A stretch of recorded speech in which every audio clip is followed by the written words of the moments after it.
Ten,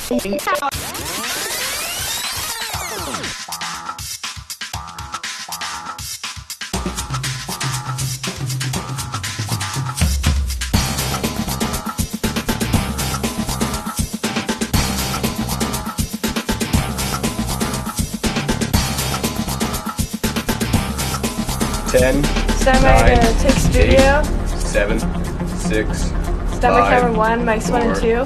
3, 2, 1. Take studio. Good morning, MCHS, and welcome to another episode of MCTV News. I'm your host, Jasmine King. I'm Skylar Luomala. On today's show, we will be taking a look at some of our reports done by our news reporters that include pieces on the Urban Ag class, the National Library Month, and a behind-the-scenes look on MCTV News. But first, here's our top story. From September 21st to 24th, the 4th annual Fred Scharmann Memorial Hiking Trip was held. 21 MCHS students headed to Yoho National Park, where they hiked roughly 40 kilometers over 2 days. Students got to get away and enjoy the wilderness in a technology-free environment. I was fortunate enough to go and file this report while on the trails. The 4th annual Fred Scharmann Memorial Hiking Trip took place from September 21st to 24th. This trip gave people time to experience something different. I really liked that we all kind of had to stay together and we didn't have much else to do than to get along, so we made a lot of new friends. It was good. My favorite part is probably being outdoors so much and not having service, because it's kind of nice to get away from all the technology. You know what, every year it's basically just being able to see these kids that come on these trips and see them challenge themselves and taking in nature's beauty here in the Rockies. The hiking trip was not as simple as it looks. It could be easy at some points, but it also had its difficulties. Going up the steep uphill for such a long period of time. I would have to say the most difficult part of this trip was the 900. We had a 900 meter descent off of Burgess Pass, and I think that was really tough for a lot of people. I think it was hard to be away from my family for so long because I just love them. This trip was tons of fun, and some participants reflected on their favorite parts. I would totally do it again. It's such a cool, fun experience. I would definitely do this again. It's probably my favorite trip of the year, and I'm looking forward to coming next year. You know what, I mean, like any of the trips that go to the mountains, we do the bike and the hiking trip, and in both cases it's, I think a lot of kids say, well, I can't do that, and I would say to those kids, take a chance and try something that's out of your comfort zone. The hiking trip was a big success, as everyone on this trip had a load of fun, and students experienced something different than usual school. For MCTV News, I'm Jasmine King, reporting. Today we are honored to have Alberta's Minister of Education, Mr. David Eggen, take the time out of what I assume is a very busy schedule to join us in the studio this afternoon. Thank you for being here. Well, thanks for having me. It's fantastic. To start off, what prompted you to come out to MCHS today? Well, I've been hearing about the school for quite a long time. I know that it has had innovative programming that predated, or I think maybe pioneered, a lot of the work that's actually done right through the province of Alberta as well. I was curious about the actual physical structure as well. I know that we've again been designing schools all across the province. We're building 190 schools all across Alberta, and I think this particular design is kind of a prototype for many schools across the province. So I'm excited to be here today and happy to answer any questions. We're excited to have you. So I've done a little reading on you, and I understand you're a former teacher. Yes. In what ways has that experience helped you as the Minister of Education? Well, I think it has helped me because I know the natural sort of rhythm of school from September to Christmas to spring and exams. And I taught junior high and high school both, and so I have a sense of both of those things. I know as a teacher the importance of anything that does come from the province of Alberta has to be accepted by the teachers and the students and the parents. Otherwise, it's not written, or it's not worth the paper it's written on unless people really take it to their own hearts, use it in their classrooms. Students learn it in the classrooms too.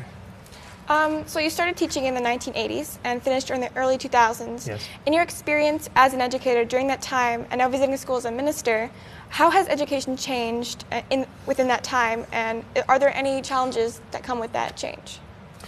Yes, I think that education has changed and evolved for the better in so many ways. I think that the new young teachers that are coming in are much more collaborative in their approach to learning. They're working together between the math department and the chemistry department and English and so forth.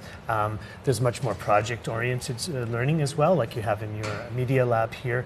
And yeah, I mean, there's certain things that we need to all learn. The students need to internalize their mathematics and their communication skills and so forth. But we want to, again, like I said before, it has to be meaningful and it has to be perceived as such by the students and teachers to really make it happen. So yeah, I mean, I taught for 20 years. I taught for 3 years in Southeast Africa, in Zimbabwe, which was a very good experience. Cool. 15 years or so in Edmonton, and yeah, I enjoy both teaching and now being the minister. That's pretty cool. Zimbabwe is a nice country with what I hear. Very much. So my next question is about diplomas. And as a person who has taken diplomas, I'm interested in the recent decision to lower the weighing of them from 50 to 30%. I know it's only been a year since it's been implemented, yes. But have you noticed any changes, good or bad?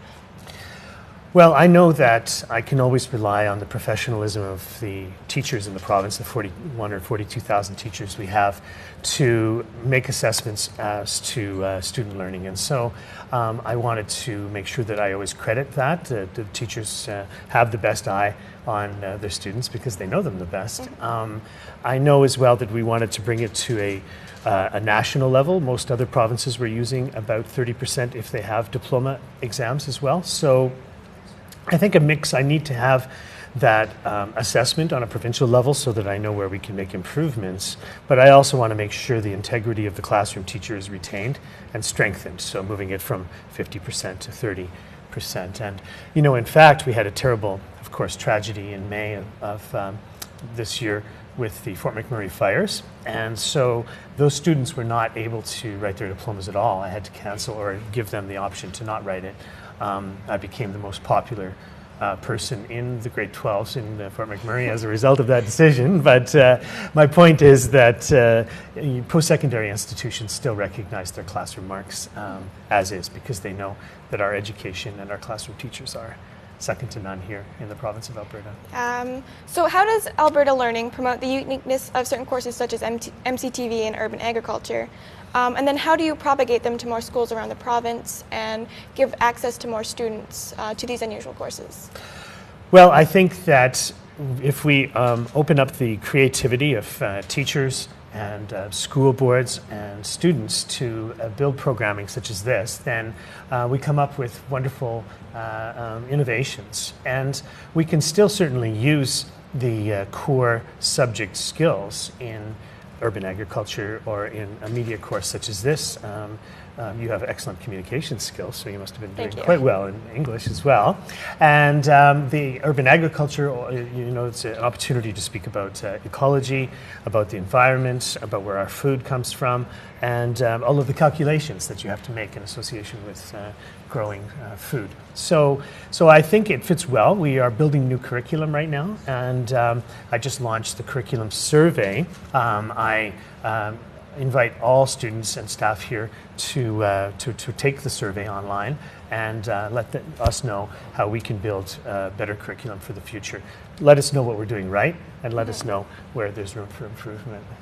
Are there any changes or initiatives that Alberta students should be expecting from Alberta education in the upcoming years? Well, for sure. I mean, we are working on curriculum here, and we will be doing that over the next months and years.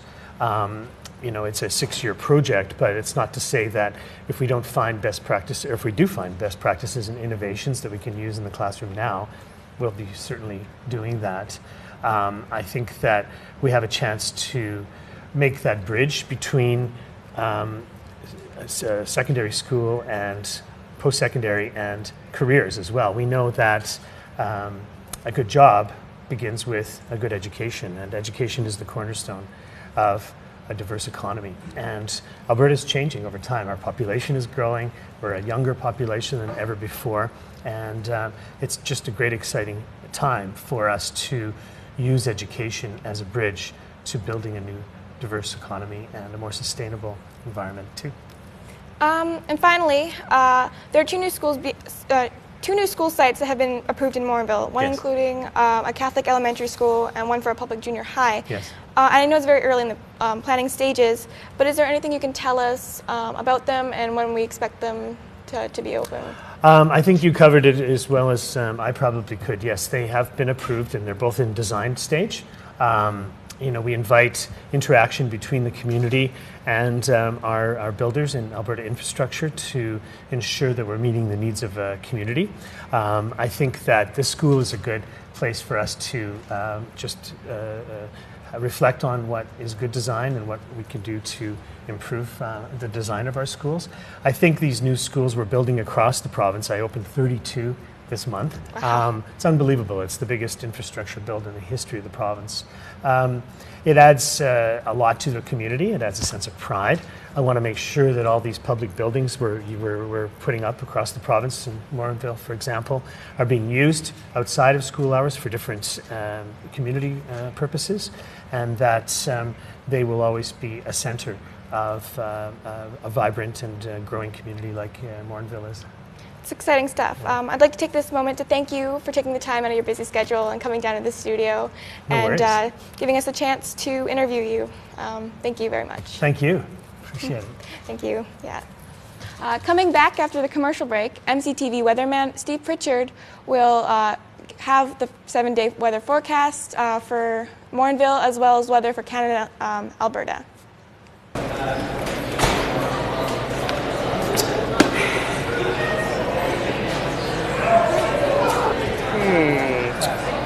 What to choose?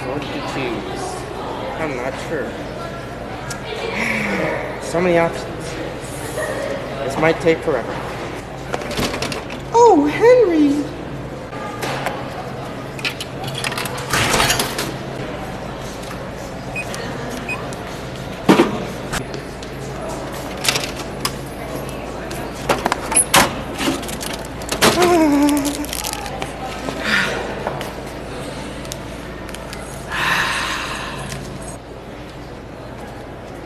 I want one.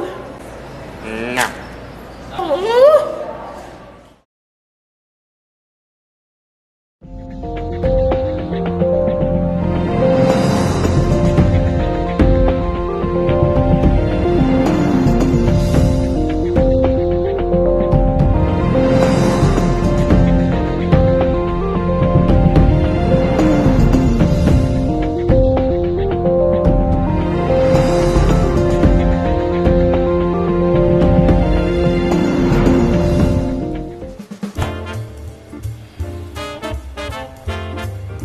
Stuck doing late night homework? Just don't get the stuff? Getting frustrated over little work? Well, try our new Penomatic 9000. It makes the work easy. It will do all the homework for you. With just your average pen, you won't do good on any tests. But with the Penomatic 9000, you will pass every test with a breeze. Having the Penomatic 9000, people will think you're cool for once. Sup, bro? Hey!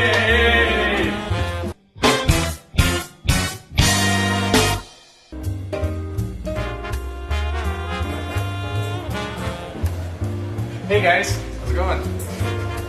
Don't be that guy with the boring old pen. People won't like you. Nobody likes you. Remember, don't be like this loser. Get the Penomatic 9000 today.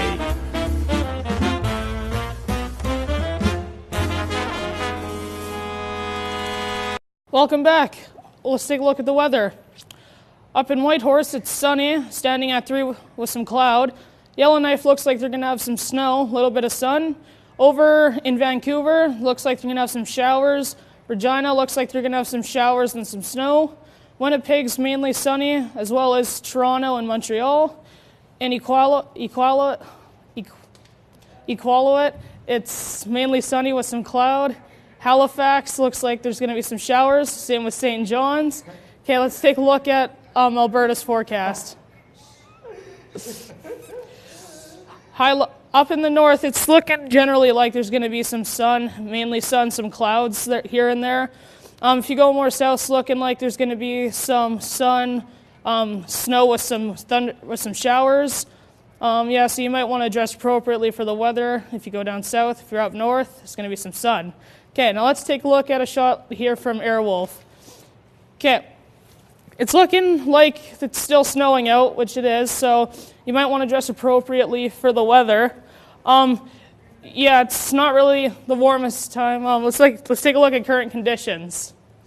2 degrees, wind humidity at 6 kilometers an hour, relative humidity 93%. Sunrise is going to be at 8:12 in the morning. Sunset will be at 6:27 p.m. Okay, now let's take a look at the 7-day forecast. So all in all, it's looking like it's going to be sunny with some clouds until Monday, which there might be some snow. So there's going to be some snow, so you might want to get ready for Monday for snow. But for the rest of the week, all in all, it looks like it might be kind of chilly. So you might just want to wear like a light jacket. So Monday, prepare for snow, and it's looking pretty sunny with some clouds. So back to you, Skylar. Thanks, Stephen. Urban agriculture is a fun class for those who enjoy learning about the steps involved with the farm-to-table process. It includes many field trips, some to local farms and greenhouses to learn more about such things as livestock and botany. Dustin Abbott brings us this report. Urban Ag is one of the newer classes here at MCHS. There are some people who don't know what it is, so let's see exactly what is Urban Ag. It's kind of like foods and gardening and everything put together. Yeah, we're learning how to kill chickens, pickle carrots, and all that.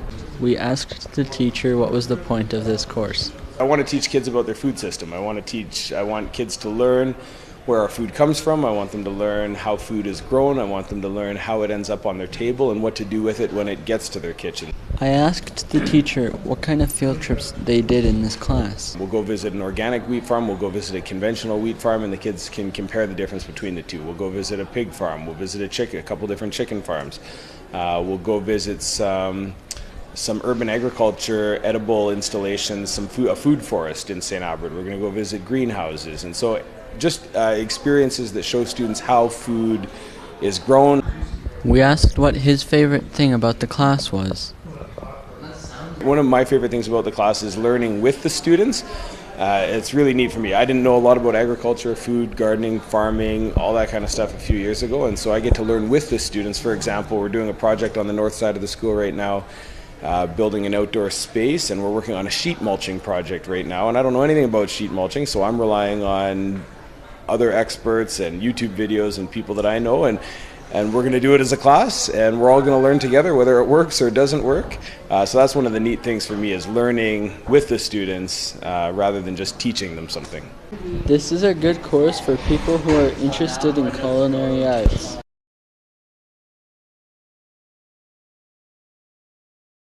Welcome back. I'm Brad Bullock, and here's what's happening in the world of sports. There was 2 games that were played in the MLB last night. The Blue Jays hosted the Cleveland Indians at the Rogers Center, hoping to keep their World Series hopes alive. The Blue Jays beat the Indians 5-1, backed by Ezequiel Carrera's strong performance with 2 hits and an RBI. The NLCS also continued last night in Los Angeles. The Dodgers won 6-0 in another game in which the Cubs struggled on offense. The NHL regular season continued last night. There was 5 Canadian teams that were playing. First off, the Oilers played the Carolina Hurricanes, and Edmonton came away with the win 3-2, backed by Tyler Pitlick's game-winning goal.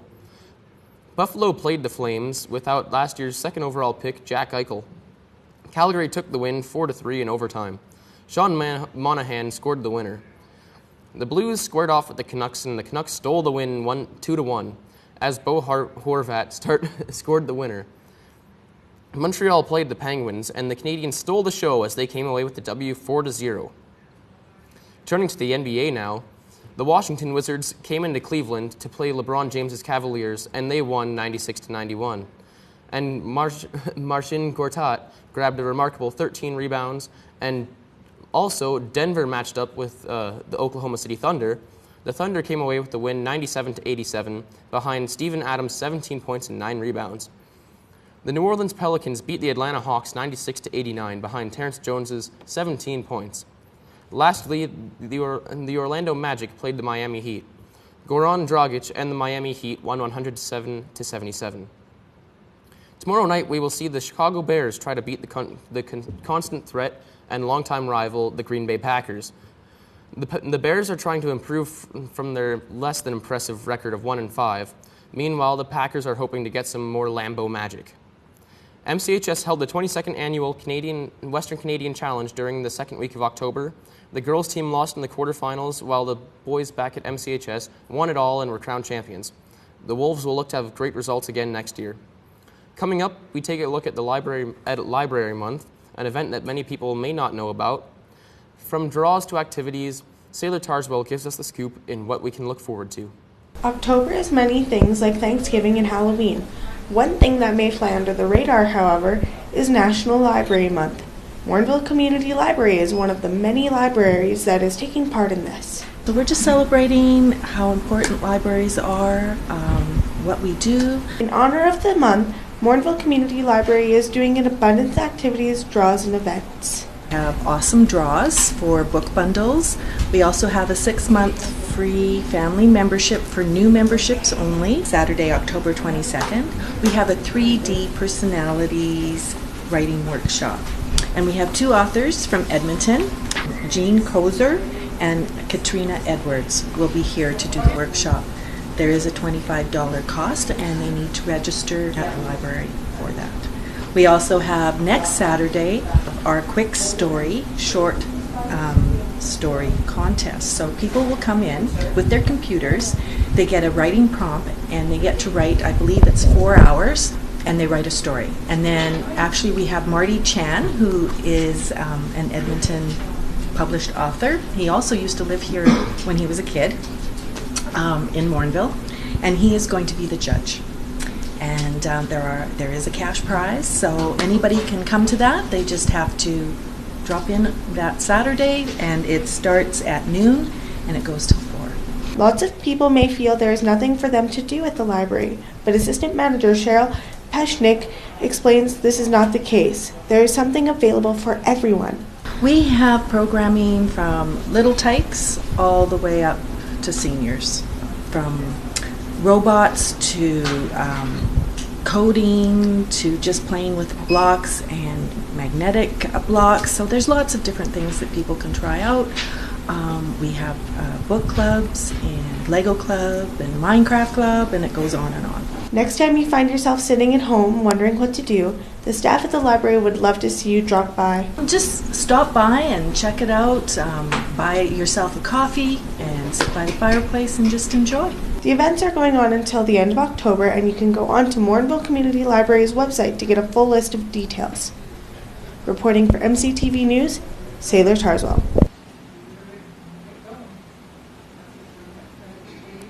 Let's take a look at what's going on at MCHS this week. It's October, and MCHS is having a school-wide food drive.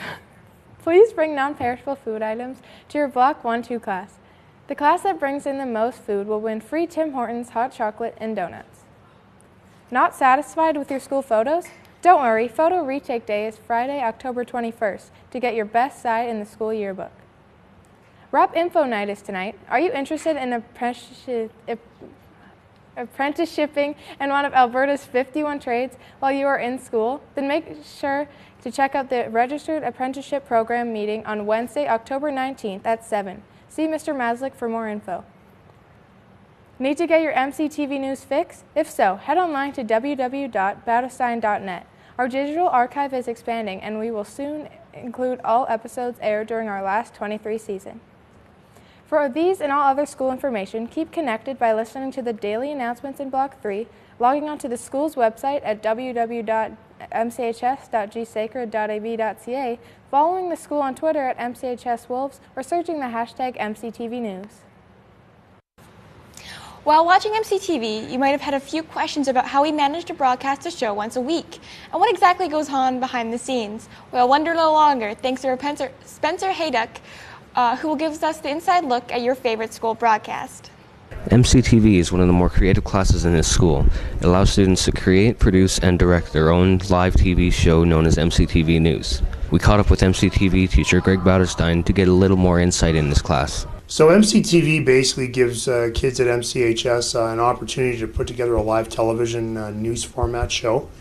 Students produce the video segments that you see on air, plus they do all the scripting for the segments. They host the show, they do all the behind the scenes live. And that's the key, is that the show is actually a live broadcast.